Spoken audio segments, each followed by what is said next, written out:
Check, check, check. Check, check, check.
Hey, we are live. We are here at the Waterland Arcade. Lavelle Big Man Bogan. I have Mr. Prim. I got Mr. Baseball Scott. And we've missed the past couple of weeks due to some business ventures and other things. So we're back here at the Waterland Arcade. Talking sports. It's been an up and down week for me. My Seattle Seahawks continue to be bipolar. Up one moment, down the next. I did call it that they would refocus, go backs against the wall, go down to Atlanta and take care of business, and they did. I was so high after that game, not literally, but emotionally.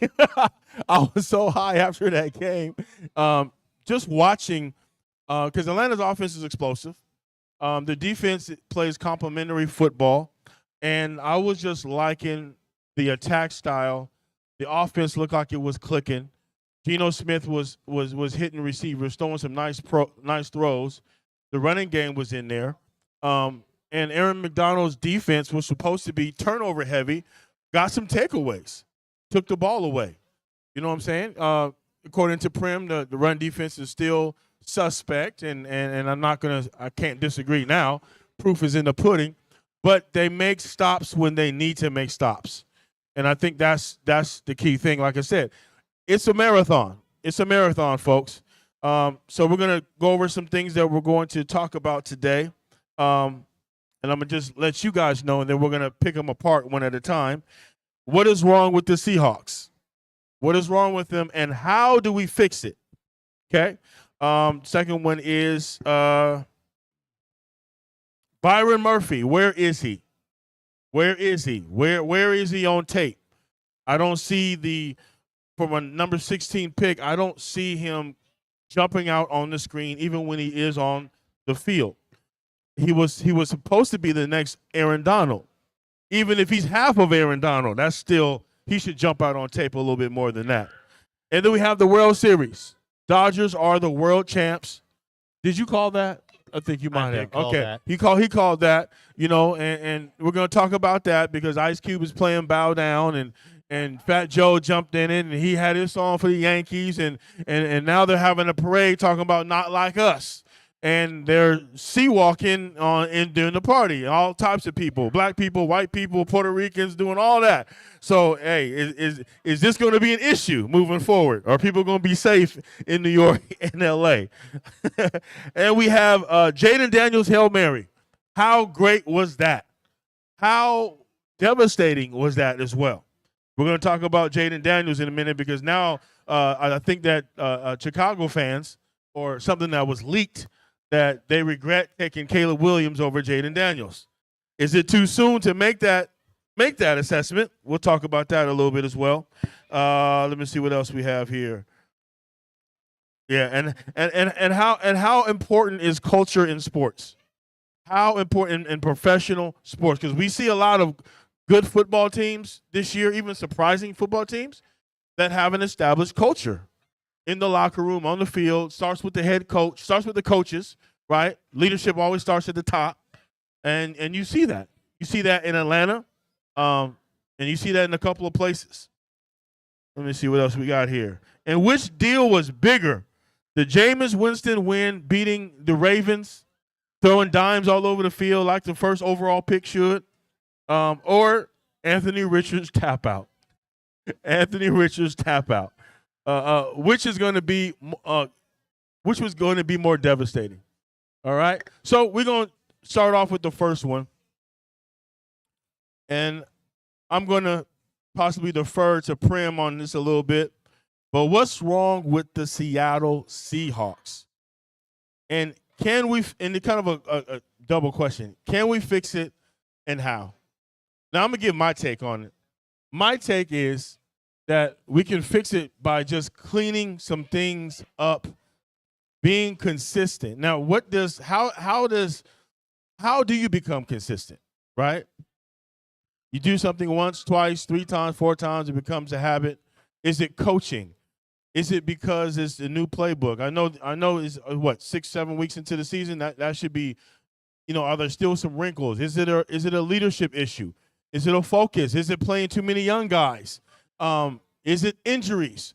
What is it that causes them to be so inconsistent? So when we ask how can we fix it, I say yes. Yes. Do we have the players? I believe we do. I just think we need to get we need better play out of our front 4, our front 7. We need better consistency with that. We need to stop tripping a quarterback. Yeah. Geno Smith is very up and down. He's like the modern day Dave Craig. When he's on, he is on. When he's not, he is not. I don't know who he threw that ball to in that screen pass. He threw it to the defensive lineman that was next to him. I don't know. Maybe because Thomas Rawls, because Rawls is too short. I don't know. Kenneth Walker. I'm calling Thomas Rawls. He's the same height. But can they fix it? How can they fix it? So, I think we when you went through the roundup of what we're getting ready to talk about today, one of the things that you talked about was culture. What we're watching is a rookie head coach come in and having to instill his own culture situation. When we watched the off season, how they were coming in, setting up training camp, they were all inconsistent in their practice. I believe that there's still a little bit of inconsistency in their practice. They've even talked about it in the last 2 weeks about the focus they need to have. The run defense, I cannot definitively say that they fixed it, or it's fixable. It's fixable. But it's time. Well, and here you go. Getting rid of Jerome Baker I don't know if you guys understand. He was a problem. The main problem that this defense have had in the run game, has been the linebacker play. Okay, when you have a guard get to the second level, right, and has a linebacker that he's already blocking, right, and to watch the other linebacker run into a block. You have one guard holding up two players, and now there's a 76-yard run. Baker was out of position and was not physical enough.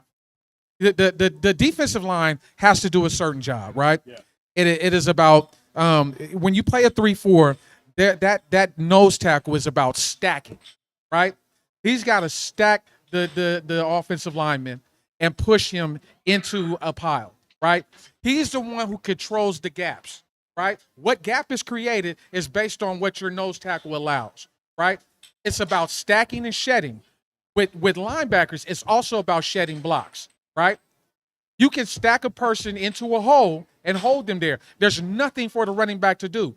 Your outside linebackers in the 3-4, their job is to contain, right? So what you're doing is you have to let that front seven learn to play as a unit. I have to know where you're moving, and I have to understand what the next move you're going to make, right? That's why when you see guys line up, and I've seen it forever, right? You'll see the linebacker, the middle linebacker come down, and he'll smack the nose tackle on the backside, right? It's an indication that, okay, you go this way, I'm going that way, right? Or to know that, hey, I'm about to be in this gap, right? Those things are about time.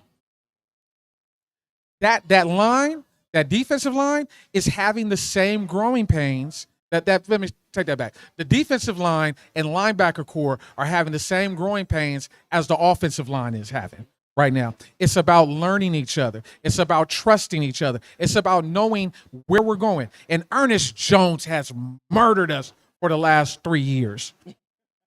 I mean, he has been all over. He's been all over Geno Smith like a cheap suit, and when he was a rookie, he was chasing Russell down. So when we really understand what has to happen, they have to have some time.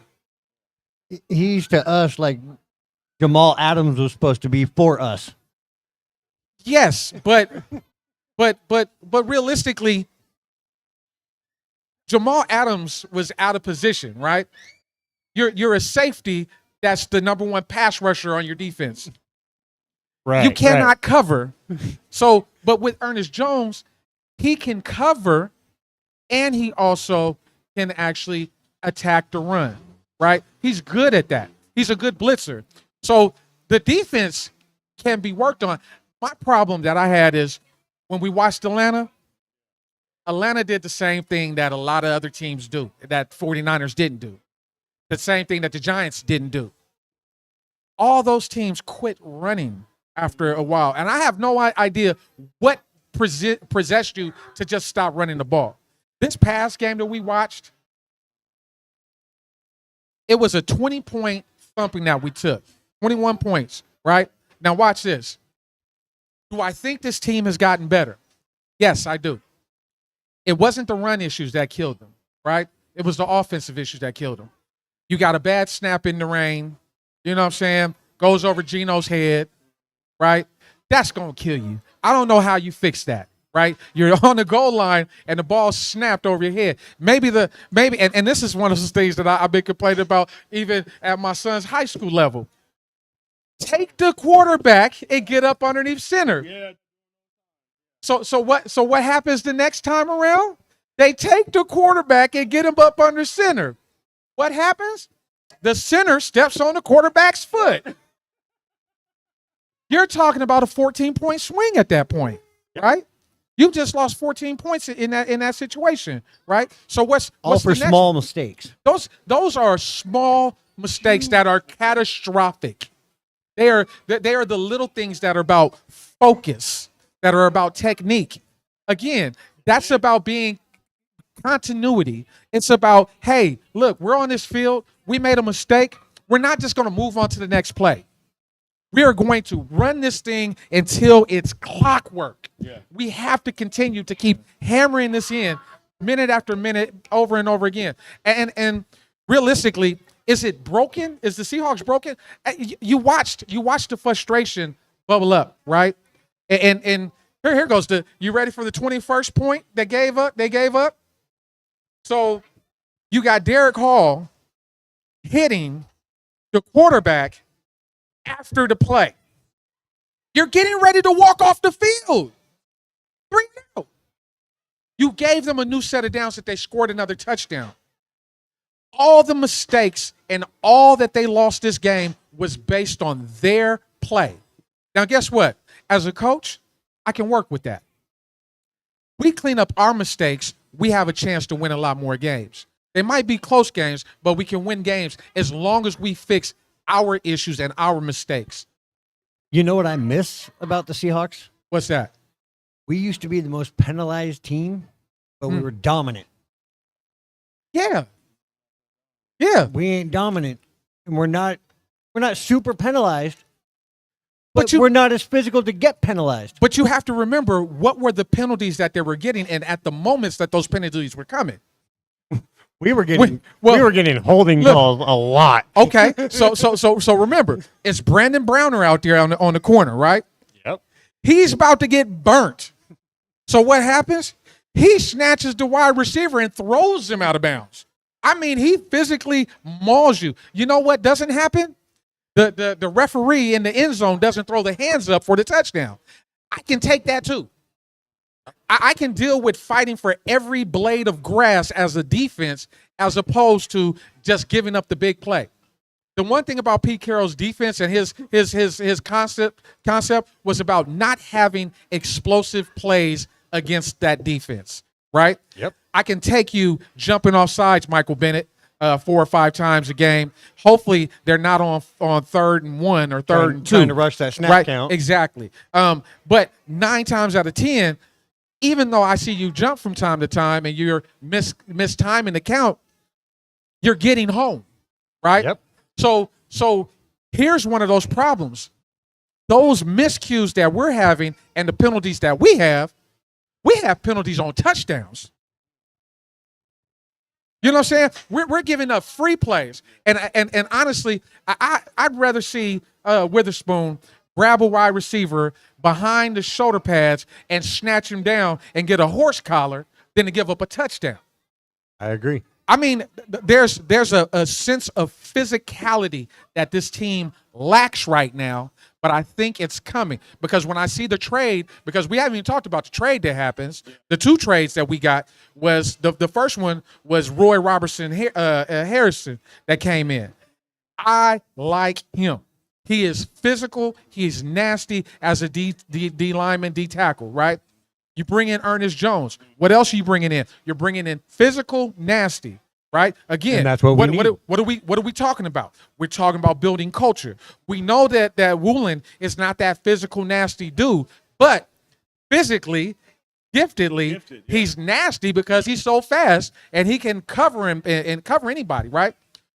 Once they get that front 7 together, defensively, we might be all right, but our offense cannot kill us. Our offense cannot be the problem. And so when we watch this pass game, we understand that the offense is the problem. Now watch this. You know what LA is going to do when they come in here? Run the ball. They're going to get Kyron Williams in there, and they are going to try to run the ball down our throat. What happens when you can start to run the ball, right? The short pass game starts to work also. It's screens. It's bubbles. It's being able to go slants. Right?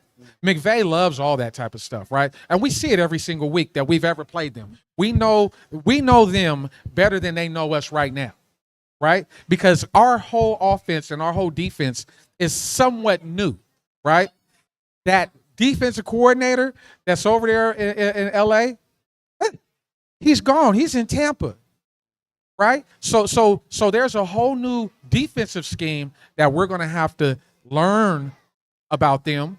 and we're going to have to be able to attack them better. I didn't see, was DK a full go this week? Nope. He's out. So he's out. So now what you're going to have to figure out is you're going to run JSN, you're going to run Bobo, and you're going to run Lockett. Now what you have to have is Lockett being that leader on the field for those young receivers to come out here and do their thing. And you're going to see Chenault out here playing some more. What we have to understand is that everything's fixable.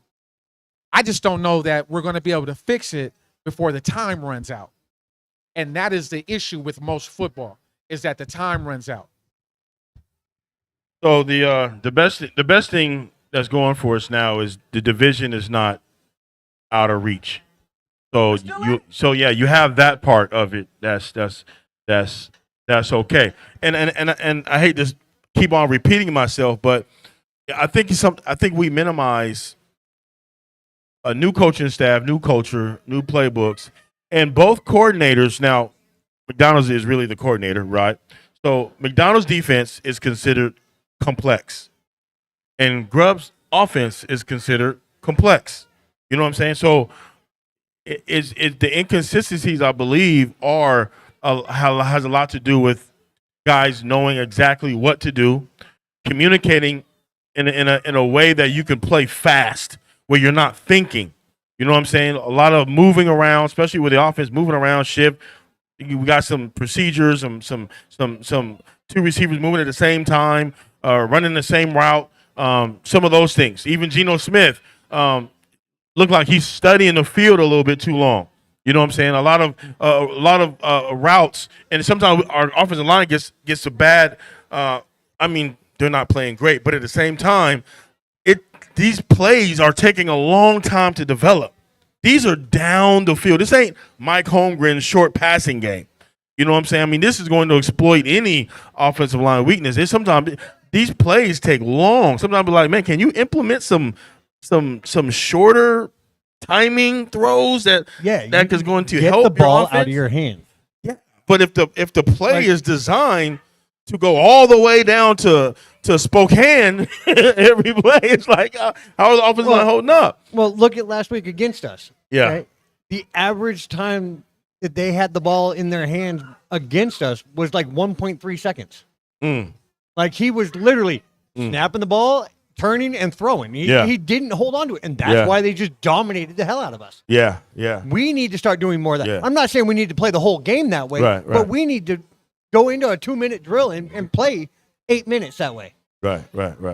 So now let's just move on to this next part of it. The Byron Murphy. I want to talk about, it's not just him, but a lot of the new players and young players. And Byron Murphy's has yet to make an impact that I thought he would.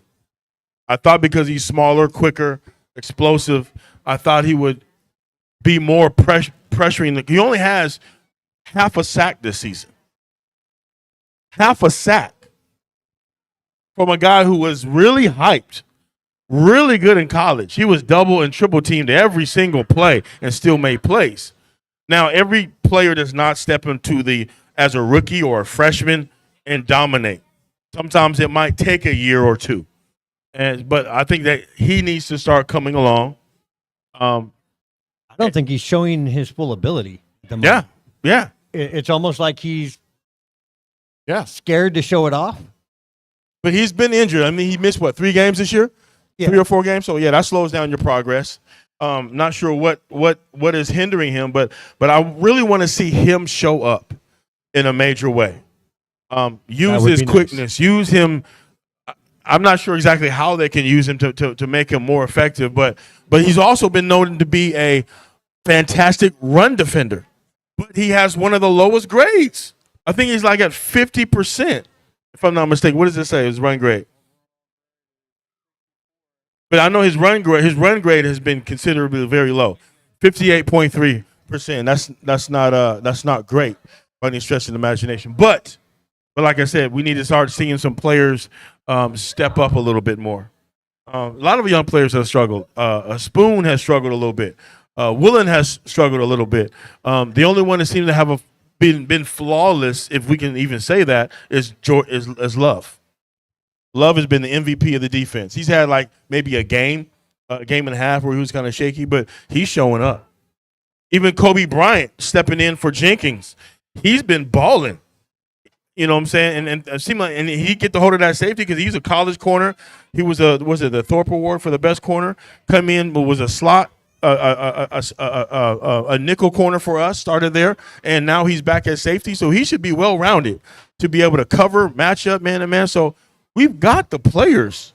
But like I said, we need people up front to step up. See what else we got I think here. that's our big problem is the line, both sides of the ball. Yeah.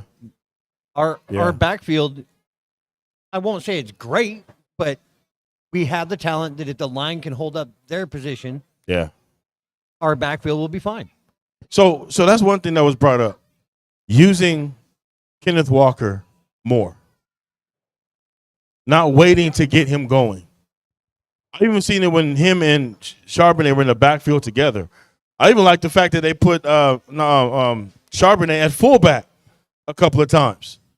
What do you think about using Kenneth Walker III more to open up? Because even if you're not gaining yardage, even if you're only getting 1 yard, 2 yards, right? It sure beats getting a holding call or getting sacked, and I would rather have that. What do you think about that, using Kenneth Walker more? So as I watch it, I believe Grubb is trying to use Kenneth Walker more. I believe the problem is Geno's audibling out of the run calls, as opposed to just saying, "Hey, well, how about we just flip the run to the other side?" As opposed to where we're getting ready to run, he's changing the call. Yeah, because and it's already been, and just, I don't know if he has that juice, but he thinks he does.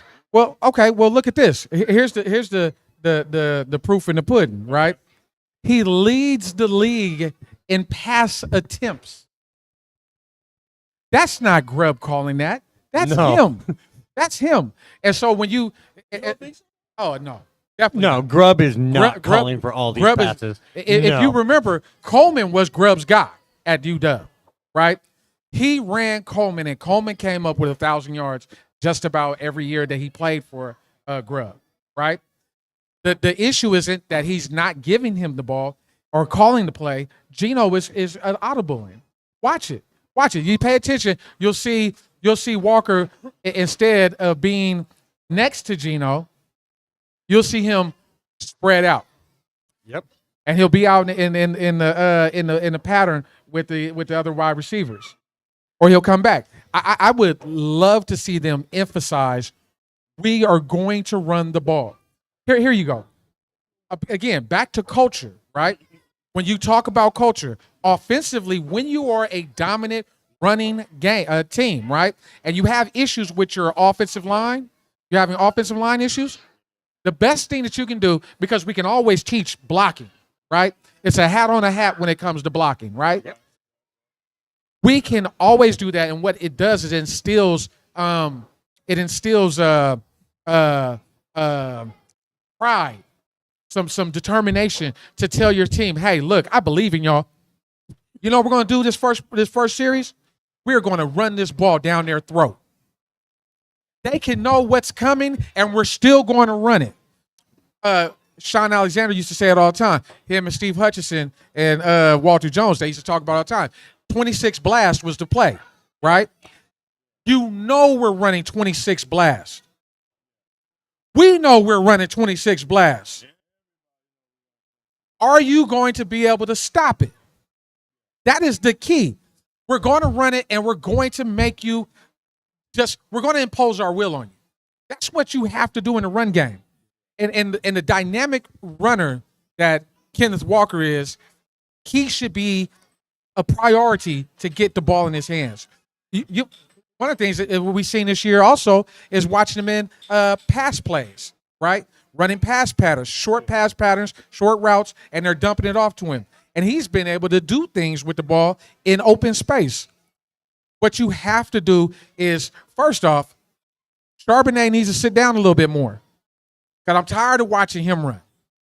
I need to see him. You said it right, fullback. Yes, let's have him fullback.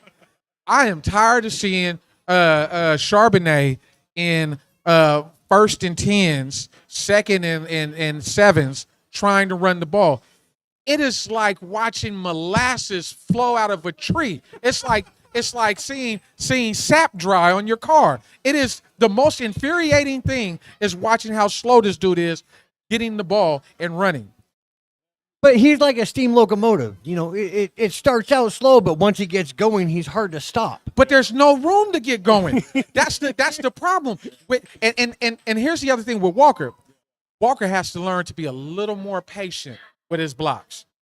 He's running into the back of his lineman and not being able to get out. And every so often he'll bounce one outside, but he needs space. What happened to the tosses? What happened to the pitches? What happened to those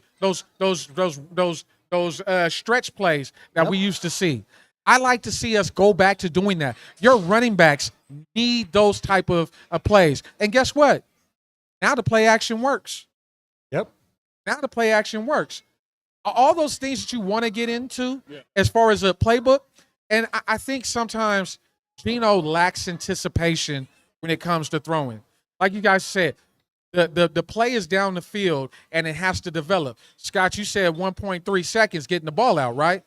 I think Geno sometimes he's diagnosing it and he's watching it as he's at the line, right? But I think sometimes he doesn't always trust what he sees and thinks that I can check down to somewhere else. He's second guessing. Yeah, and if you know that, hey, this rub is supposed to happen and your receiver's supposed to get open, you still need to throw the ball. And here goes the problem. We say that, and then you asked the question earlier, right? Why did he throw the ball straight to that lineman?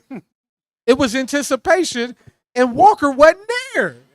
I mean, you see Walker in the air drifting away from where the ball is thrown. Yeah. So either there was a miscommunication of where he was supposed to be, or he was pushed out of the spot that he was supposed to be in. There has to be a physicality that comes with. Again, we talked about it with the defense, right? Roy Robertson Harris comes in. He's physical. He's nasty. Ernest Jones, he's physical. He's nasty. I heard this week that we're going to make sure that we're going to get Bradford in at right guard to continue to keep playing. I guess that means you want to run the ball. You know what he is? He's physical and he's nasty. Run the ball. Oh, a couple of things that stood out to me. You brought up Coleman from using Coleman at UW. Coleman's a different style of running back than Kenneth Walker III. Now, this is just my thing. This is my thought. And just noticing that he rotates Bradford and the rookie, the third-round pick. What's his name? 64. Haynes, right? Because Bradford is more physical. Not that he's a better guard, but he's more nasty and physical. And at UW, yeah. So at UW, they had a physical style of running the ball, plus that wide open passing game. Kind of like I'm gonna throw a body shot and then I'm gonna start jabbing. You know what I'm saying? So it's a different style, and I'm thinking sometimes not using Kenneth Walker because he's not the style of running back that he wants for his offense. Not to take away from Kenneth Walker, because Kenneth Walker is great, but he's not going to wear a defense down with his style of running. I think he would like. He could if he was more of a Marshawn Lynch style running back where he could blast through a line, but he's not that guy. He would like Charbonnet. He would like Charbonnet. Or even He would like Charbonnet if he was just a little bit more explosive.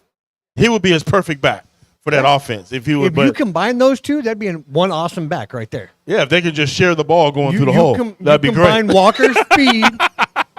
Absolutely. With Charbonnet's ability to move. Absolutely. And you'd be fine. Absolutely. But you can't do that. Absolutely. That's crazy. Yeah. Oh, yeah. Yeah. Yeah, if he could pass block, man, oh, my goodness, you would see more of him. Yeah. Man, that's awesome. So we are going to take a break here for the next about 5 to 10 minutes. We are going to talk baseball. We are going to go to our expert, Scott, the man who promised me Mariner playoff baseball. That didn't happen, but we're not going to go there. But we noticed that there was a whole lot of East Coast, West Coast stuff going on, like a little bit of Tupac, a little bit of Biggie going on. We had Fat Joe doing a song. We had Ice Cube telling them to bow down, and now you got them walking in the street talking about not like us. Oh, New York fans are not liking that. So, hey, that's going to hey, we're going to talk a lot about that, but that's going to be like a rivalry. Next thing you know, when they start playing each other, that's going to be a fun game. New York. Matter of fact, Teresa's from New York. I want to know what she feels about that. Jersey. Oh, my bad. That's a big difference. Let me watch out. But you're still East Coast, though. You know, so she's probably not a big fan of Not Like Us song. So we'll be back in the next few minutes with Lavelle, Scott, and Prim talking sports. All right. Have a good one.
We are ready.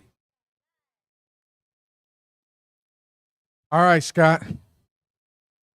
We're gonna talk about this World Series. I'm gonna tell you, my level of interest in the World Series this year, kind of left when the Mariners walked out the season. So I'm gonna let you go ahead and go. Well, I don't know why your interest left. We have a former Mariner. Well, actually, we had several former Mariners in this World Series. And that is not a good thing. It's never a good thing. No, it's not. But I mean that. But does see? And here we go. Now we'll be right off topic. Doesn't that happen every year? I mean, really, doesn't that happen every year? It does kind of seem that way, doesn't it? I mean, come on, man. It's like either we don't want to pay somebody or we can't pay somebody. We trade somebody away to get something that doesn't work out. And I mean, come on. I mean, really. And we're looking at, you're talking about one of the oldest rivalries in baseball. You're talking about the Brooklyn Dodgers, you know what I'm saying, and the New York Yankees. Yeah. I mean, that's an old school rivalry. So for it to come down to them, it's not really that surprising, but it is. It wasn't surprising to see them there. It was surprising that the Dodgers did it with a bullpen day for most of the season. Right. That's what made it so surprising, is that they were still effective on bullpen days. Yeah, but that's what it comes down to sometimes, right? Instead of having that fifth starter, you go ahead and you run the bullpen out and see how long we can stretch out a long reliever, and just add everybody else in. Yeah. Mine was okay. Hold on, and Mookie Betts, Yeah. the catch. I mean, come on, man. Hey, I talked a lot about that catch and the whole fan interference thing, and a lot of people are like, well, there's nothing that Mookie can do about it. Well, there actually is. If Mookie really wanted to, he could file a lawsuit for assault because of the way that they held his arm in the awkward position. Is he going to? No. But he could. Now, How many memorable moments can you say that there was during this World Series? several, actually. You've got everything from game one, Freddie Freeman hitting the grand slam to walk it off in the bottom of the 10th. You've got Freddie Freeman hitting 6 consecutive appearances in the World Series with home runs. 6 consecutive games. That's a record. Okay. Judge. Not only consecutive. Oh, yeah. Judge and his numerous errors. Dropping the ball when he's supposed to catch it. Yeah. When this was going to be that game that the Yankees was going to win. This was that game, and you dropped it. I mean, come on, man. I think that the Yankees, have they not committed so many errors in this series? Right. Like, it was astronomical, the number of errors that they produced. And each time it came to bite them in the butt. From 2 outs with nobody on, walking a guy, committing an error. Now you got bases loaded, 2 guys score. So let me ask you this. What do you think made Brooklyn, the LA Dodgers, so dominant in this series? I don't remember. You want to know them. what it is? I'll tell you exactly what made tell me. them so dominant. They, as a team, had a chip on their shoulder from winning it in 2020. They couldn't have a parade. They didn't get to celebrate. They didn't do nothing. Right. So they had a chip on their shoulder. They needed to do something to bring this championship back to LA and have that parade that they lost 3 years ago. Okay. So that's what they went out and did. Freeman said it. Teo said it, and he wasn't even there in the beginning. Mookie said it. They were out to get revenge. It wasn't a revenge that the Yankees had just destroyed them. It was they were out to get the revenge and prove the critics wrong that just because they won it in a short season, that they couldn't do it again. And that's what their whole chip was all year. And they got there, and the first 3 games, you saw it. Their bats from 1 through 9 were consistent all 5 games. There wasn't a game where either team just dominated the offense and the defense was junk. It was the Dodgers were literally there to play like it was the last game, every game. And that's why they won. So with that particular situation, let's bring it home. And we were just talking about this. We were just talking about Cole Young coming up. Yep. Ryan Bliss coming up. Yep. How far away? We don't have to be the Dodgers, right? Nope. But we watched it all year, being on the periphery of being able to kind of get into this playoffs and win the division and all that stuff before we had this catastrophic collapse. What do you think it's going to take? We cannot. I don't know. Can we expect the same type of pitching performance next year that we had this year? Yes. I think if you look at the last couple years, even our pitching has been top 10 in the league for 4 or 5 years. Last couple years, we've been top 5. It's not our pitching performance that's been an issue. It's our batting. Yeah.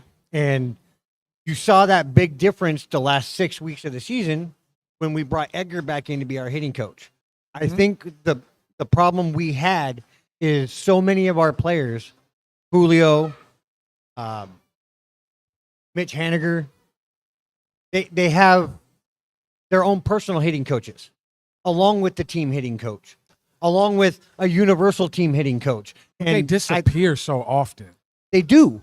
And that's the problem is they're listening to 3 different people tell them how to fix this one little problem, and they're getting 3 different ways to do it. So they're spending too much time trying to figure out how to actually fix the problem. Edgar steps in, and everybody pretty much just listened to Edgar. And look what happened. The team came alive at the plate. Was it too little too late? Yes. But I think in order for us to be successful and make the playoffs, we either need to sign Edgar and extend him as a full-time hitting coach for the next couple of years, or we need to find a hitting coach that can step in with the same productivity and the same knowledge that Edgar has and eliminate all these personal coaches, get rid of them, because you can't have 2 coaches telling you to do something to fix one problem if they're giving you opposite opinions. It always fascinates me watching these teams from 100 miles away, like the Dodgers, about 300 miles away. Watch the Dodgers come in and dominate a World Series like they did. I mean, they should have swept. They should have, but they kind of, I think, Game 4, they kind of said, oh, yeah, we got it. And it was a bullpen day.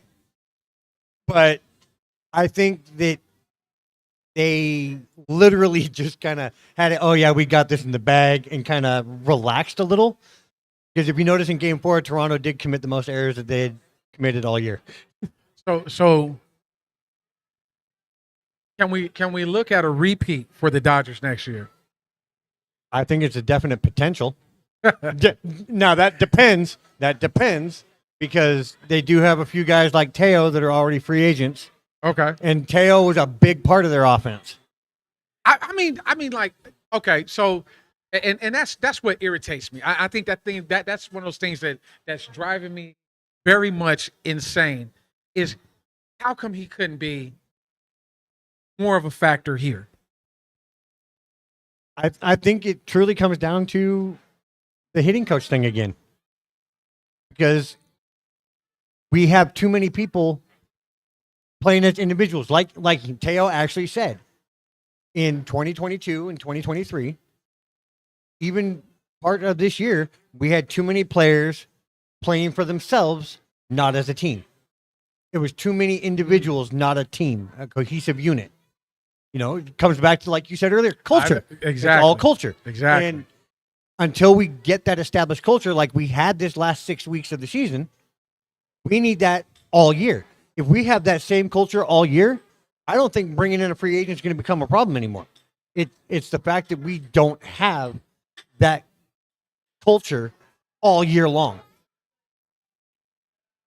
So Bogan brought it up, and he said he brought the East Coast, West Coast into it, and I laugh because you talking about realistically that situation is never going to be an East Coast, West Coast. No. Especially seeing that they were both East Coast, and Originally. even close New York, Yep. to begin with. That is one of those series that that is going to outlast us all. Just to see them when those Yankees in those pinstripe grays line up against. Well, not those- only that, but look at this series. Look at all the big names they had in the series. Come on, Okay, everybody was talking about Aaron Judge. Mhm. Everybody was talking about Shohei Ohtani. yeah. What spectacular feats did they produce during the World Series? They allow Freeman to go crazy. Right? They just step back and let Freeman. The have it. the hero of the Yankees was actually Giancarlo Stanton Come on, for the series. Right. It wasn't Aaron Judge. It Right. wasn't Juan Soto. right, And for the Dodgers, it was all Freddie Freeman, like Right. and Edman and Teo, and it was rounded out there. Freddie Freeman stood out because he kept hitting home runs, and he won MVP, and rightfully so. I mean, you hit 4 home runs in the World Series. First 4 games, you had a home run, and then the last 2 that you played in the World Series as a Brave, you have a home run. So 6 consecutive World Series games, you hit a home run. All of a sudden, you're just going through it. And the fact that he struggled so much with personal issues throughout the year as well, and he overcame all that to still produce the way he did, there's no doubt in my mind that that man had the drive to just bring this home. I think sometimes it comes down to just want to. We Yeah. just wanted it more, or they wanted it more than the Yankees did. Oh, by far. I think sometimes when we look at the Yankees, and we see this every year with the Yankees, right? It feels like because you put those pinstripes on, you are entitled to win a World Series. You know, it feels like there's no real effort that has to be put into it. You're going to the World Series because you're a Yankee and because your name is so big coming in. Like, I mean, the money that they spend. They are the only team that has like all kinds of super restrictions on what you can do, what you can't do as a player. Like they all have to be clean shaven. I was just sitting there thinking that, Scott. I was thinking, you can only wear one necklace. You can't walk around with 12 chains on. well, I was thinking, Scott, you won't be able to be a fan if you don't shave well. Nope. I could never be a Yankee. I know you have that compass on your back. Hey, we were a farm team for the Yankees in the 90s. What are you talking about? Man, come on now. But that's and it goes back to that same thing that we're just saying is how often are we going to have to watch Mariners leave to go somewhere else like the Yankees or the Dodgers and be able to be those superstars and win when they could have. Teo is not even a year away. He's not even a year out from being a Mariner. Right. Like he left last year or this past season to go to LA, I don't know why I want to keep calling him Brooklyn, but to LA to be a Dodger. And I'm just trying to figure out like how is it that we cannot keep these players here and make sure that they're going to be that that building block for this organization as they go forward. I'm trying to figure out what is it going to take? What is it going to take for us to be in that situation where we're hoisting the pennant? Culture. There you go. It- Culture. It's the culture. And like I said, Teo was asked. Can you have too much culture? Can you have too much culture? I won't say you can have too much culture, but you can have too much opposing culture. Mm. You know, Oh, if you've got a culture and then you bring in another guy that is totally against that culture, it's going to destroy your culture real quick. you mean kind of like that Cowboys thing? Kind of like, yeah.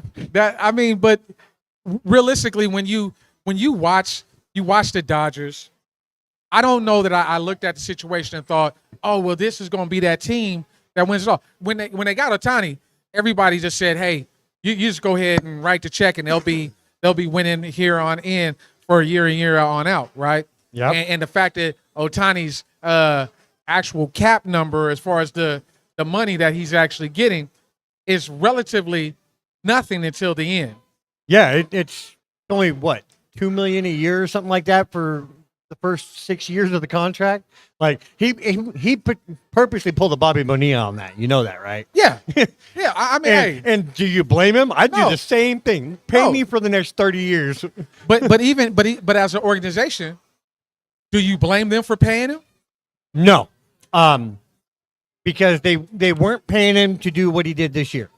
But the results of having him, They they're- definitely outweigh the pros and cons on there. They're out a lot of money, but as a DH, he produced far above and beyond what they expected as a DH. so the Dodgers. I mean, break it down for me. Wrap this season up. How would you call this season? Like in the past, we've looked at seasons where the long ball was the thing, right? We Yeah. looked at seasons where those great pitching performances over the decades. We talk about the Smoltz, the Glavins, the Maddoxes, and the 90s Braves. yeah, I come on, man. So how would you define the LA Dodgers as a team that's won the World Series this year? I would have to say they were a lot like the 80s Royals. They were very stacked player-wise, but they were underrated based on player performance. Okay. And in the 80s, the Royals, they had a lot of big names, and every year they were underrated, but they made the playoffs consistently, even won a couple. And then all of a sudden they dropped off. Literally dropped off. They went from being the team to beat to being, where are they at now? Oh, And I don't want to say that that's what's going to happen with the Dodgers, because I don't foresee that in the near future. But if they don't play their cards right, hey, in 5 years, they will be. They got a superstar for the next 5 years. Well, That's making little to no money. They got him. They got Yamamoto.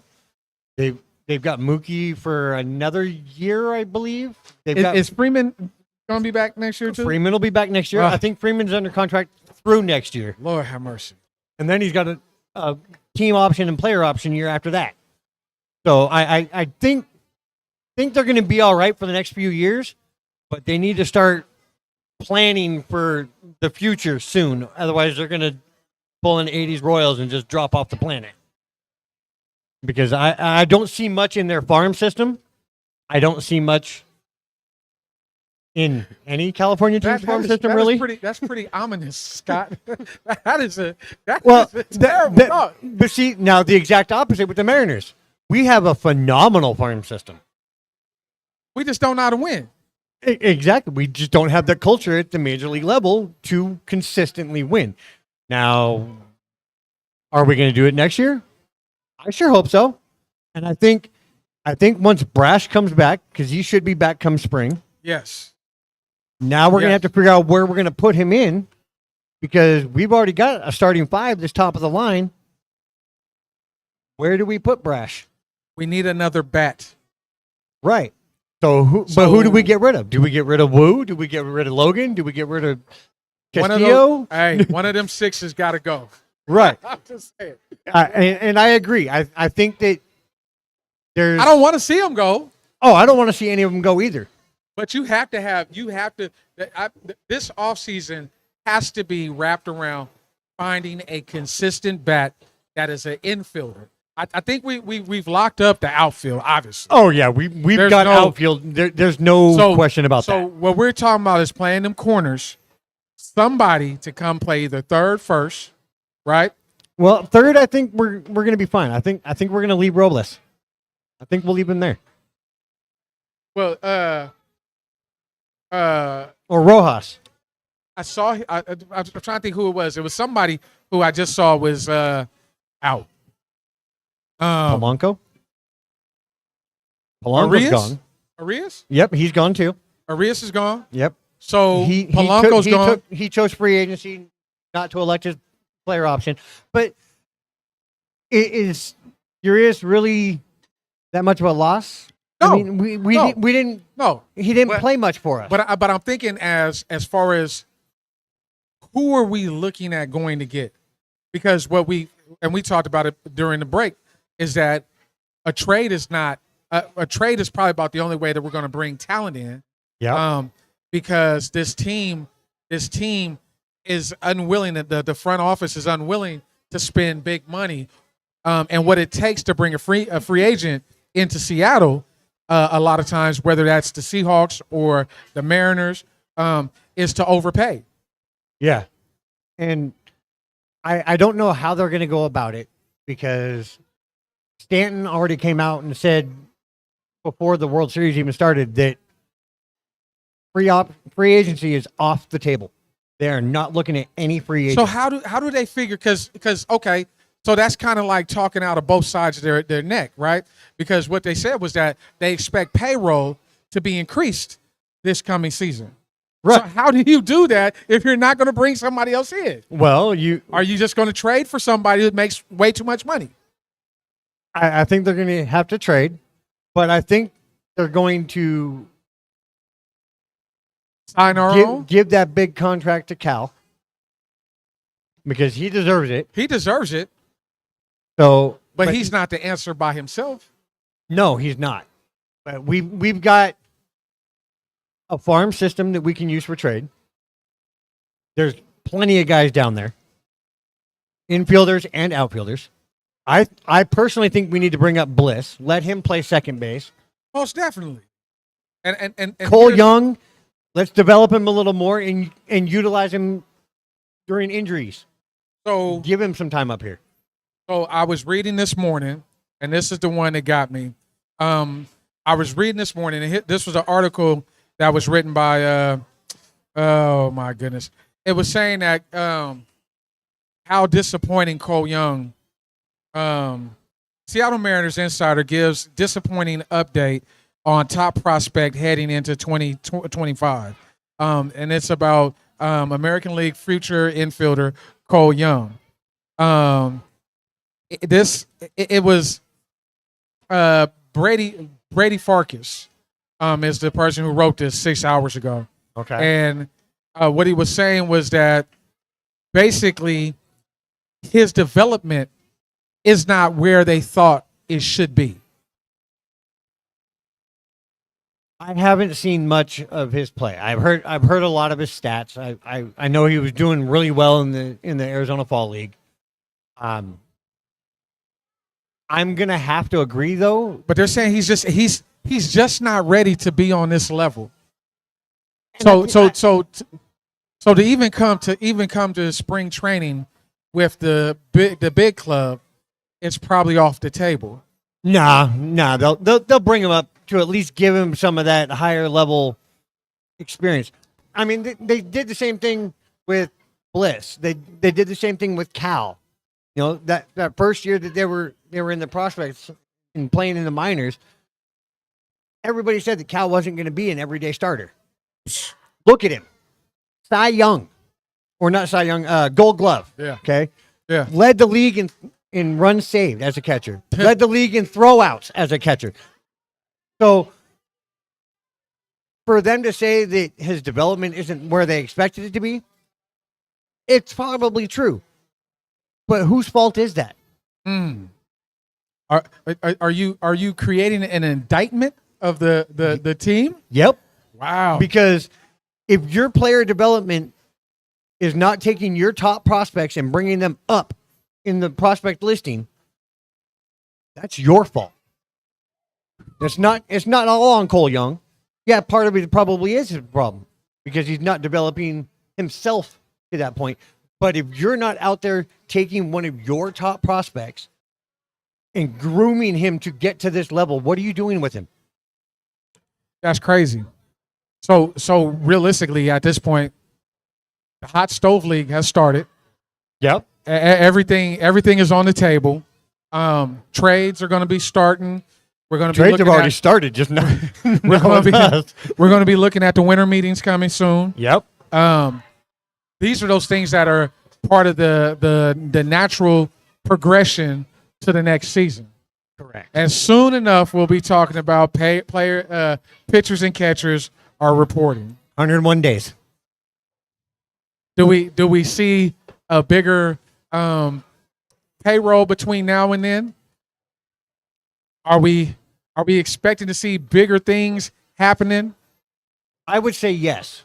I have a feeling that we're going to give Cal that contract that he deserves because we don't have anybody else as a catcher. We have Harry Ford, which I believe he should come up probably at some point this coming year, but he's going to be the backup. He's not going to be in every day. Cal's the everyday guy, period. We are talking with Turner. If we secure Turner for a year or two, that covers first base. Now we got Luke and we got Turner playing first base, but we need to come up with guys that get on base. I Scott, at this point, I think you're the eternal optimist Always. when it comes to the Mariners. I think we're getting ready to close up this segment. Get ready to roll into another topic. I think where we're at with the Mariners, man. I think we're hopefully optimistic and pessimistic at the same time.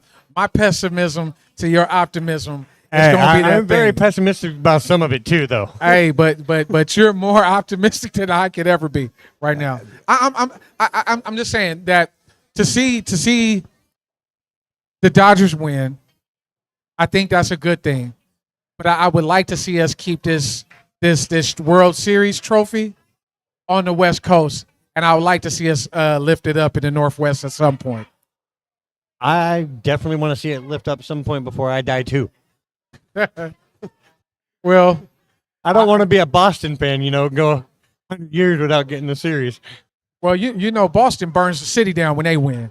So I haven't That's seen why that. I want to finally do this. I haven't seen that in L.A. or New York yet. So when the parade starts, it's going to be a good thing. But thank you, Scott. I appreciate you for giving your insight on this baseball, man.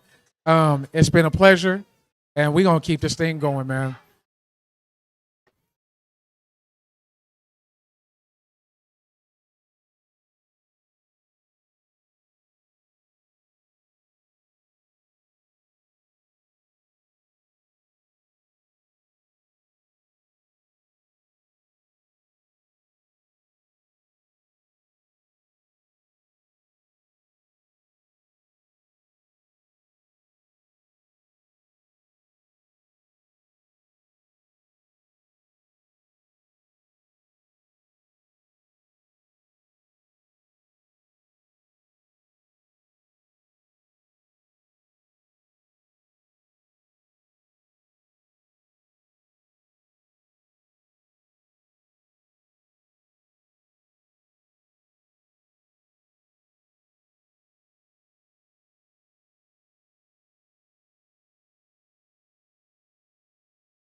hit transition. Is it transition right of it? All right, we are. I don't.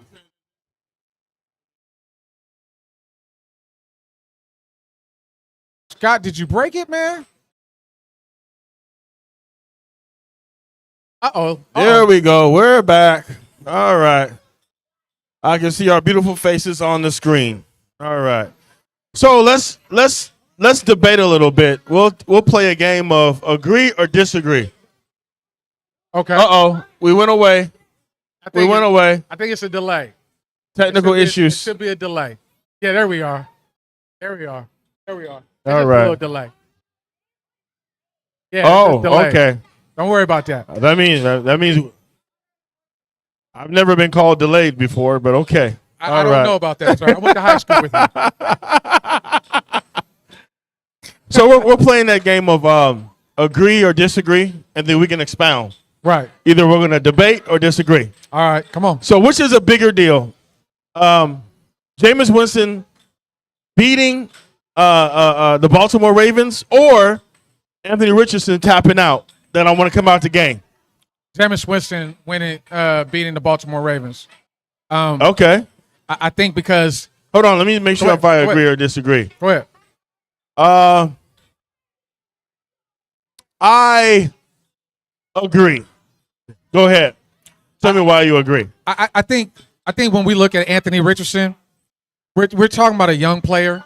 Yeah. Who was out all last year because of a ACL. Okay. And so when we look at Jameis Winston, Yeah. this is a player who is trying to reclaim his career. Yeah. He needed that win, and he needs victories just in his career period. Yeah. So anything that happens for him is positive. Yeah.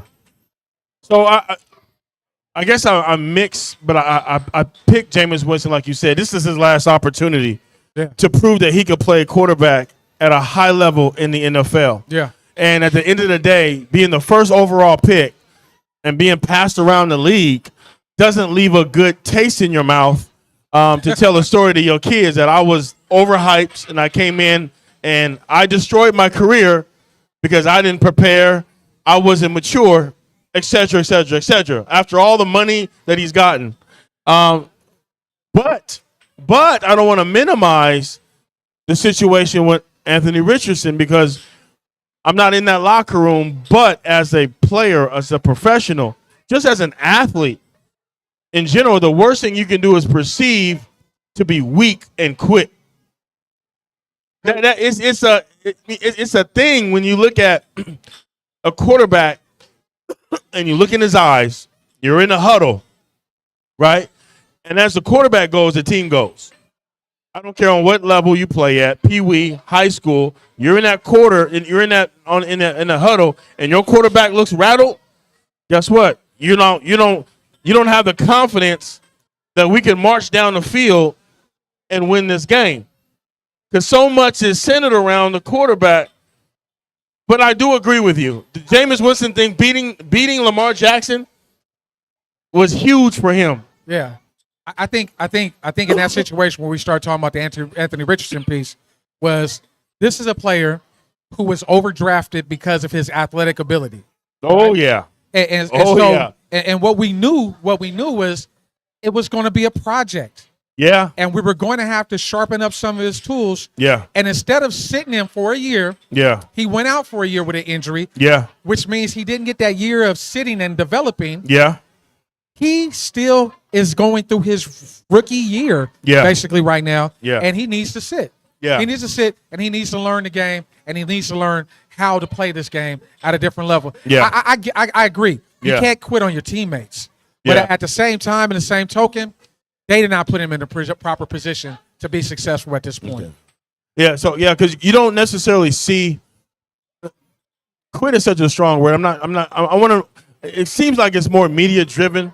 Because really what he did was take himself out for a play. I don't know how many quarterbacks have ever done that. Because if the camera is in focus on you, who knows? Little league. Yeah, maybe so. I don't know. I don't know. But like I said, it all depends if he's won the locker room over already. And that's the thing. Like, if is the team sold on him? Is his teammates have his back? Do they look at that as just a blemish or just a moment, or do they look at that as something that is going to be festering through the locker room? We don't know. But I agree with you. The Jameis Winston thing is a They're bigger saying deal. that there's a way that should have happened. More so than pulling yourself out. How about you just call timeout? Yeah, that's true. That's true. That's true. Let me see here. So, Jaden Daniels Hail Mary beating the Bears. How demoralizing! I want to on a scale of 1 to 10. No, we're gonna flip that. Either it's going to be really demoralizing for the Bears, or it's not going to be a big deal. Which one is it? I don't think it's a big deal. I think the bigger issue is, did the Bears pick the right guy? I agree with you on that. Just to say, okay, keep going. Realistically, they were the one that they were in the driver's seat to Yeah. make the better pick. Yeah, They had the choice between Caleb Williams Yeah. and Jaden Daniels. yeah, And what we're watching from Jaden Yeah. Daniels is iconic. so I grew up in the 80s, Okay, right? okay, And I think you threw it out there a while ago, but you didn't equate it to anything, right? okay. Randall Cunningham. Yeah, yes, He's sir. reminded me Yeah, of yeah. of some Randall-esque moments. I think I've seen a Hail Mary or two that Randall threw. And for him to make that play, you know what I'm saying? Yeah. Like and the defensive players, you gotta bat the ball down. Yeah, Bat the ball down. Don't tip it up. Bat it down. yeah, I mean, yeah. that's always the Yeah. worst thing that you can do. And so realistically, yeah, Jaden Daniels is playing out of his mind. yeah. And we might be looking at one of those. I don't know who the guy is going to be between him and you know, we've always done the Brady, Manning. We're doing the Mahomes and Allen, right? Who is it going to be that guy that Daniels is going to be playing against that you're going to see year after year? Them two going at it. I love seeing it. I love seeing it. And Yeah. there's nobody in that NFC East that's there yet. Yeah, yeah. As you was talking, I think I changed my mind. I think, number one, it is demoralizing. I think it's a big deal. I think we minimize in sports having the game won, knowing how hard it is to win in the NFL, having it won. Matter of fact, your defensive backs are celebrating in the back of the end zone, trolling, gets back there late, and is one of the reasons why the ball was tipped in the air. And to be that emotional highs and low and going back to the locker room and have to answer the question all week about what happened last week can be exhausting. You know what I'm saying? But I think they'll regroup, though. It's not going to be so demoralizing they can't regroup. But you can lose focus after a loss like that. So with that being said, now getting back to what you said, picking the right guy. Now, Caleb Williams, I watched his highlights. I watched him. So I don't see him being greater than Kyler Murray. I didn't see it in college. Now I could be wrong, but I just didn't see it. I didn't see the Patrick Mahomes comparison. I don't see it. Even now, I look at him as a I don't know, an upgrade from Johnny Manziel. An upgrade from Baker Mayfield. I don't know. I didn't see the generational quarterback. When you talking about a generational talent, I didn't see that. I think sometimes But then again, I didn't see that in Jaden Daniels either. I saw he was good. I think he's like Robert Griffin III, but throws the ball a little bit better. yeah, That's what I see Yeah. Jaden Daniels at. and a different type of runner too. Yeah, But yeah. Okay, so when we look at it this way, right?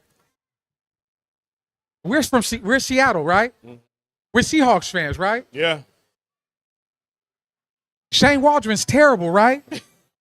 I mean, let's just put it out there. When they asked JSN about Shane Waldron, Oh, you're talking about our offensive coordinator. He's a great guy. No. We want to know what you think of him as a coordinator. Yeah, he's a great guy. Oh, wow. He was that bad, huh? So when we really pay attention to it, there's it's not just Caleb Williams that we're looking at that they're saying Caleb Williams may not be that guy. They had another first-round pick, too. Roma Doomsday. Oh, yeah. Oh, yeah. And Forgot about him, yeah. they're talking about Roma Doomsday ain't the guy either. Ooh.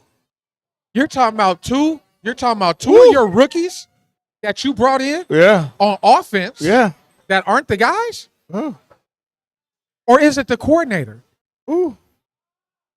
See, sometimes we fail to understand that it's about coaching, and Yeah. coaches are supposed to put players in position to be successful. Right. When you Right. fail, Right. we don't throw the player under the bus. Yeah. We need to throw the coach under the bus. Ooh. As a leader, Ooh. you are the one who is supposed to make that thing go. You are the straw that stirs the drink. Yeah. And when everything that we found out is when Russell was here, his last year here, it was a disaster. Yeah. Who was the OC then?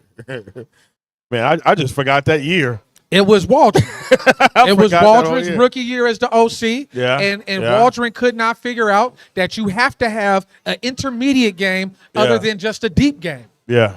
It was Carroll that kept Waldron running the ball, right? Mhm. But it was the fact that you have to have routes that take place underneath the deep, and there has to be things that happen. You can't go deep and just throw bubble screens. Yeah. This is what he Yeah. wants to do. Yeah. He's taking that same raggedy playbook out to Chicago. What do you expect? Are you telling me that he's not able to develop? Yeah. You cannot be saying that this dude is the one who's capable Yeah. of developing a Yeah. quarterback where he's fun. Remember, JSN didn't really get down too much his rookie year. No, he did not. And Waldron was the coordinator then. He did not. He had no clue how to use him. Yeah. Yeah. I'm just saying, when it comes down to it, you might want to look at your offense coordinator and start pointing some fingers there, because yeah. Caleb Williams can only be successful as the man who is calling the plays and putting him into position. Yeah. Because you know what the OC does? What? He goes over to the quarterback and he tells him, hey, this is what I'm thinking on this play. Yeah. As we're installing it, Yeah. we're going to go through what the progression should be Yeah. and what you're supposed to be thinking as you see this progression. Yeah. When you see this, check from here to there, because they got you double covered in that situation. They playing cover 2, or they're playing cloud coverage on that side, Yeah. right? You have to know. Mhm. You have to know. Yeah. He's the one that's telling the boy what he's supposed to be. Yeah. Yeah. Yeah.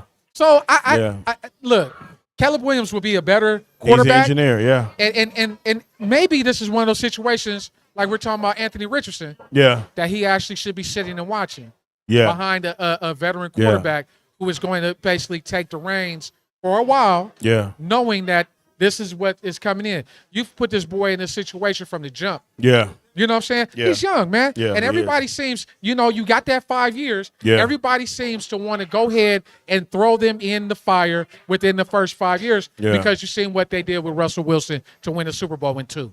Yeah. So now you brought up my last topic, and I'm rocking it. I don't know if you can see what I'm rocking underneath here. Uh-oh. See what I'm seeing right here. Oh, Okay. my goodness. Is this? Okay. Scott got mad at me Okay. over there. So All right. I ain't yeah. mad at you. I used to rock this on Blue Fridays. I ain't Russell mad Wilson. at you. I Okay. ain't mad at you. So with that being said, I don't know about how you feel, but number one, has Russell Wilson resurrected his career at Pittsburgh? Has he resurrected his career? Now, I'm going to say this. I'm going to say yes. What do you say? Hell no. Oh, he said it. Oh. Look. Russell- And it's look. Now, before he goes, I'm a Russell Wilson fan. Anybody who sacrificed blood, sweat, and tears for my Seahawks And regardless of how you feel about how he ended his career, right? Before Russell Wilson, we haven't had much to celebrate quarterback wise. We had before Russell Wilson, we had what, Matt Hasselbeck? Man, and I thought. And who do we have before that? I thought that's what you was pulling up. I seen that curved letter at that number. I thought that was Hasselbeck. I was about to say, yeah. Oh, With the blueberry uni. Yeah. I thought that's what you was coming with. Look, we can go back and we say, quarterbacks in this particular franchise have not always been the greatest, right? Right. We can look back at Rick Meyer and say he was supposed to be the coming of Joe Montana, the second coming. He couldn't only throw but one side of the field, right? Right. So he only had a handful of plays that he knew how to run because they ran them. He couldn't throw to the left side of the field How do you not see that on tape? because they didn't put him in that. How did you not study that? Okay, so here we go. Now That's the people that are going out there and investigating the talent. Well, let's talk about Russell Wilson. Okay. Same number. Okay. Same number as Rick Meyer, number 3. Yeah. The issue is Yeah. we hid his imperfections. Pete Carroll hid his imperfections. So when he went to Denver, That sounds like good coaching to me. yes, that's great, coach. That's why I love Pete to death. Yeah. So when you take him and you send him to Denver, Yeah. and Denver sits there and says, okay, we're going to open up the whole playbook and we're going to let you cook. But that's Come what on, Russell Shaq. Wilson wanted. Yeah, that's what he wanted. That's what he thought he What wanted. was best for him? So when you say, did they resurrect his career, No, is his career being resurrected right now in Pittsburgh? they are putting him back into the type of system Hello. that he was in when he was in Seattle. Hello. And he was successful. Hello. What that means is not that he's great, but we're taking some of the responsibilities away from you. Yeah. He never Good coaching. great coaching. Yes. Great coaching. So what you so watch this. So watch this. Watch this. When Russell was here, Yeah. most quarterbacks in other systems, Yeah. you know what one of their jobs to do when they're Yeah. pre-check, their What's that? pre-snap read Yeah. is to call the line protections. Yeah. Nah, not Russell. Not Russell. Russell was terrible at it here. They did it for him already here, right? That's what Unger's job was. Yeah. That was his job. Yeah. When he left, they said the offensive line is terrible now. Yeah. Because you couldn't replace what he did. Yeah. And then they brought in Couldn't replace his mind. Right.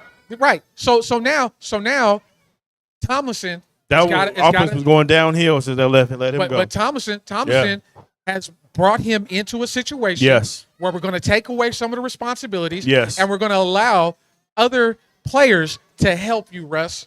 Russ, stop thinking about cooking anything. The food is already in the microwave. All you need to do is heat it up. Right. I don't need you to do nothing but just dish it, dunk it, dish it, and maybe run every so often. Okay. Right? Okay. I look. We got I don't hecklers like in the crowd. I don't like the Russell Wilson antics that he had on his way out the door. But remember, it was not necessarily just Russell that won us anything in this town.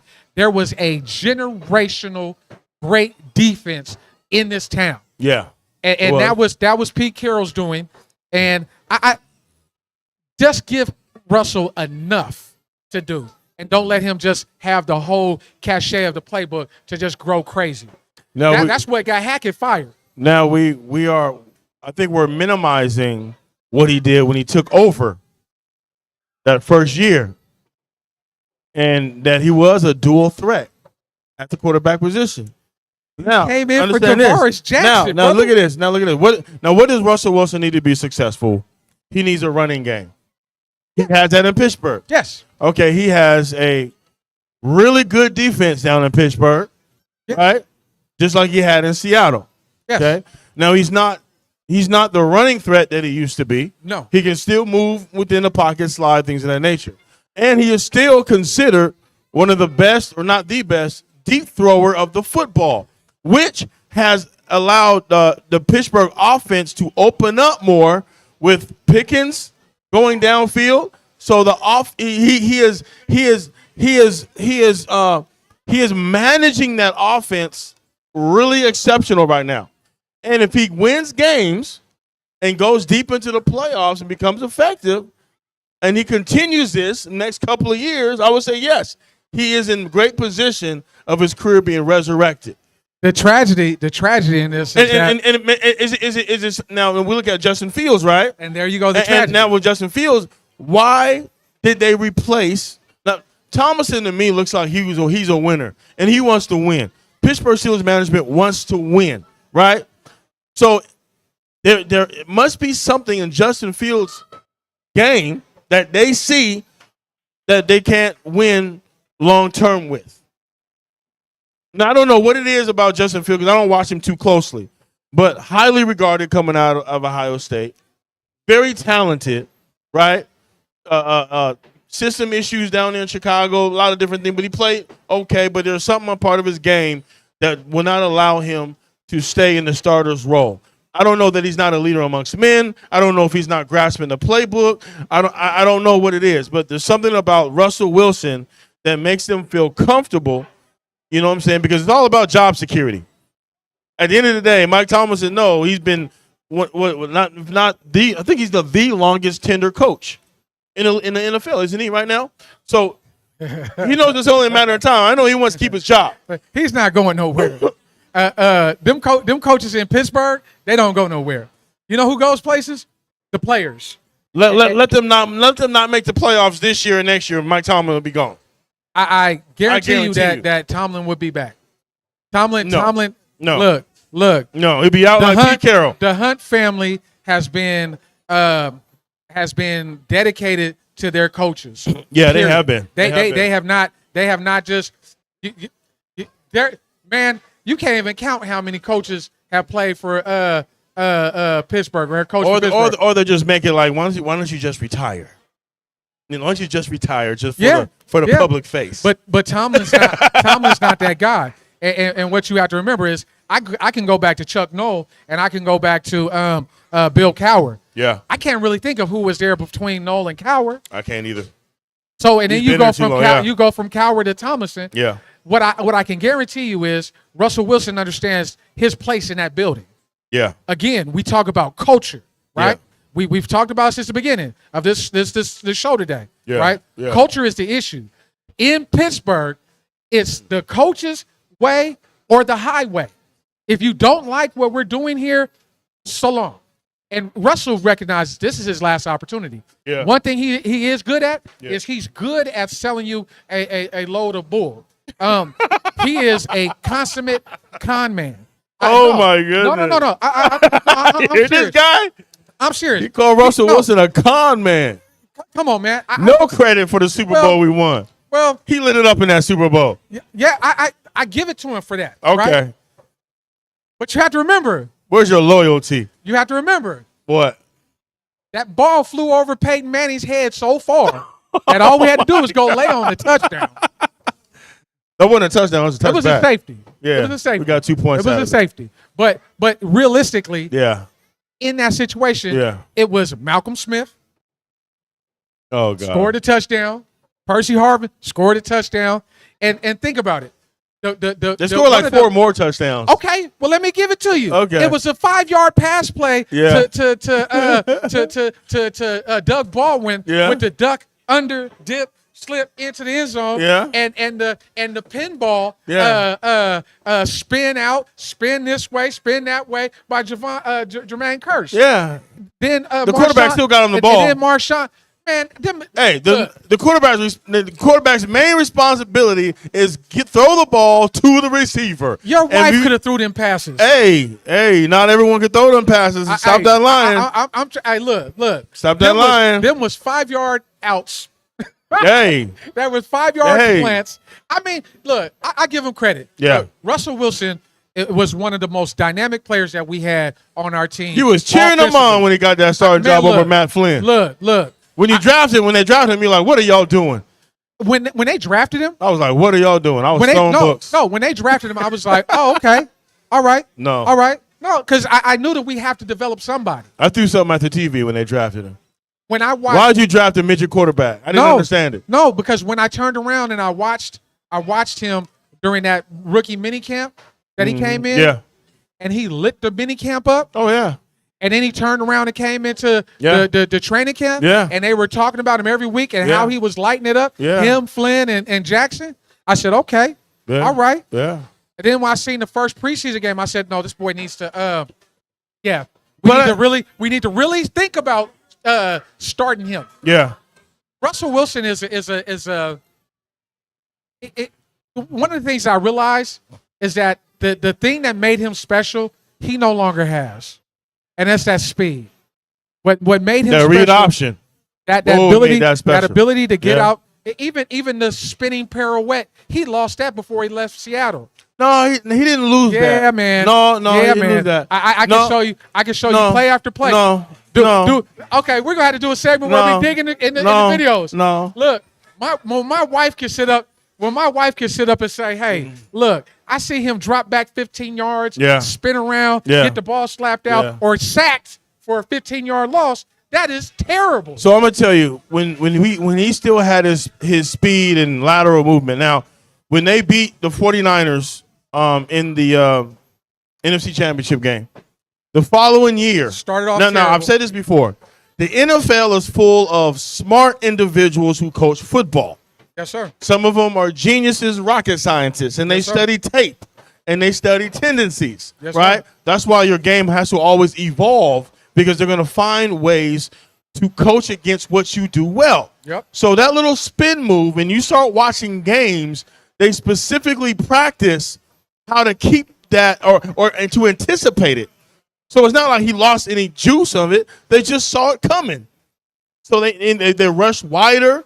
When they did rush him, they just moved to that spot. It's fundamental tackling.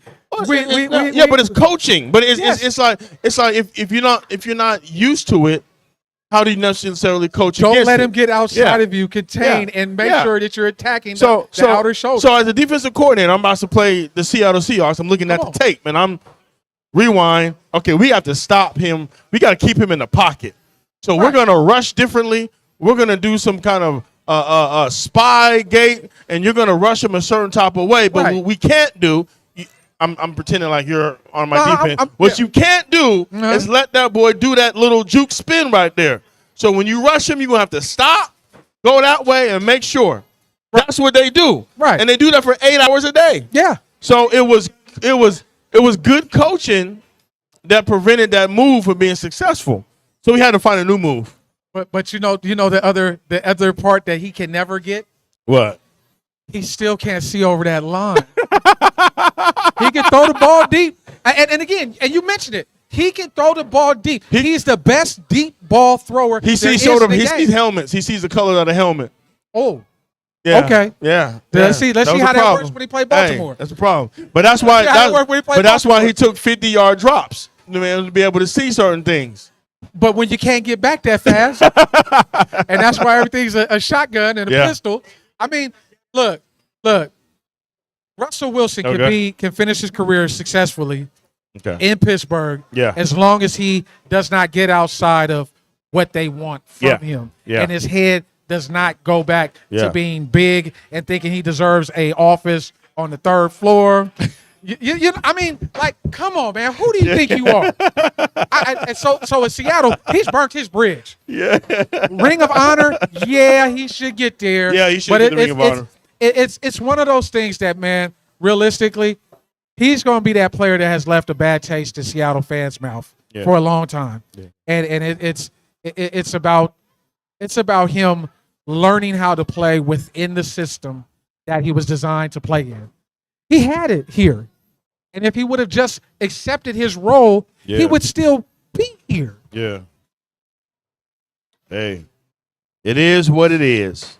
Don't cry. So don't cry. We're about to close here, but I'm going to want your final thoughts. Can you get Lavelle some tissue? Oh, here He's we crying go. about Russell Wilson over here. Oh no, I'm happy with what we got now. I'm cool. But no, I guess I just have a appreciation for the Russell Wilson era that he was here. Like I said, we were desperate for a quarterback that can give us something during that time. Because remember, it was Matt Flynn, and people were 50-50 on Matt Flynn. You know, watching the preseason game, I didn't really see Russell Wilson beat him but I guess they said he's showing them more in practice. But You know what? I think. but Flynn had a lot more drops. I think really hurt my feelings. What's the that? most when Marshawn says, "I didn't even have his phone." Oh, number. I couldn't. No, I couldn't even call him. get his number. I couldn't even call He had to him call his representatives. and get a phone call back from a blocked number. Yeah. And KJ turned around and says he's got a lot to apologize for. Yeah. I'm just saying. Well, that's how you get in contact with me. You call my representatives. He's like, we just ain't gonna be talking. But so last but not least, we got the Seahawks playing the Rams this week. Who you got? Rams and Seahawks. It's in LA. No, it's here. It's here. I believe it's here. I think It it is doesn't here. matter where it's at. Yeah. I think it's going to be a hard game. I'm a homer, bro. Yeah, me on homer too. I'm had to go. I'm gonna have to go with Seattle. But if LA can start running that ball, and they understand that this is working, good night. Seahawks 24, Rams 17. That's it. Seahawks 14-13. All right. So if you can migrate to the transition button, we are going to transition out of here. Remember, every Saturday at 12:30, we're here at the Waterland Arcade, Northwest Sports Talk with Lavelle Big Man Bogan, Mr. Prim, and our baseball expert, Mr. Scott. So look forward to seeing you next week. Come out and show out. Scooter. Go Hawks. Go Hawks.